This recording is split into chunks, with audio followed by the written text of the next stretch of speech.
आज बहुजन योद्धा सामाजिक संघटनेच्या वतीने राज्यासह देशाचं आराध्य दैवत छत्रपती शिवाजी महाराज यांच्या पुतळ्याच्या भोवती असलेले जे वाईन शॉप आहेत, पूर्वेस एक आहे वाईन शॉप आणि बियर बार आहे आणि पश्चिमेस एक आहे ते वाईन शॉप आहे। हे छत्रपती शिवरायांचा पुतळा ज्या ठिकाणी आहे त्या ठिकाणी हे मद्य विकणं योग्य नाही। त्या ठिकाणी दारू पिऊन शहरातले वेगवेगळे लोक त्याच ठिकाणी दारू पितात आणि त्याच ठिकाणी बैठका करतात। त्याच्यामुळं छत्रपती शिवाजी महाराजांच्या पुतळ्यासमोर जो होत असलेला हा धिंगाणा आहे तो बंद झाला पाहिजे, अशासाठी आम्ही आज या ठिकाणी निवेदन दिलेलं आहे।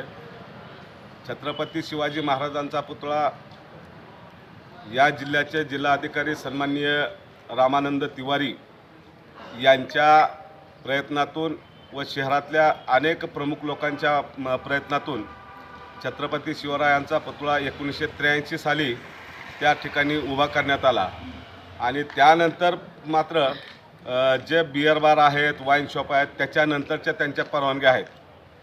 सातत्यानं जिल्हाधिकाऱ्याच्या मार्फत संबंधित खात्यास निवेदन दिलं असता त्या निवेदनावर संबंधित अधिकारी सांगतात की ते पुतळा उभा करण्याच्या अगोदर त्याचे परवाने आहेत।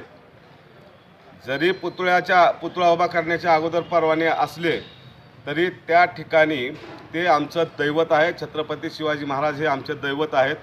त्या ठिकाणी अशा तळीरामांना मद्य पिऊन त्या ठिकाणी हायदोस करण्यासाठी केलेलं नाही। आमची प्रामाणिक अपेक्षा आणि मागणी अशी आहे की जी शहराच्या वैभवामध्ये वाढ झालेली आहे अशा ठिकाणीच हे परवाने दिलेले आहेत। ते आता जिल्हाधिकारी महोदयांनी ते परवाने रद्द करावे, अन्यथा इतरत्र त्या ठिकाणी हलवावेत अशी आम्ही या ठिकाणी मागणी केलेली आहे। आणि मला असं वाटतं की शहराच्या वैभवामध्ये जी भर पडलेली आहे त्याच्यावर विचार करून संबंधित वाईन शॉपचे परवाने हे इतरत्र हलवण्यासाठी जिल्हाधिकारी मदत करतील अशी आम्ही अपेक्षा व्यक्त करतो। तुमची मागणी पूर्ण न झाली तर काय करणार? जर आमची मागणी पूर्ण झाली नाही तर आम्ही लोकशाही पद्धतीने निदर्शनं करू, आंदोलनं करू, मोर्चा काढू। संपूर्ण राज्याच्या अस्मितेचा विषय आहे आणि शिवप्रेमींना आपण काय आव्हान कराल यासाठी?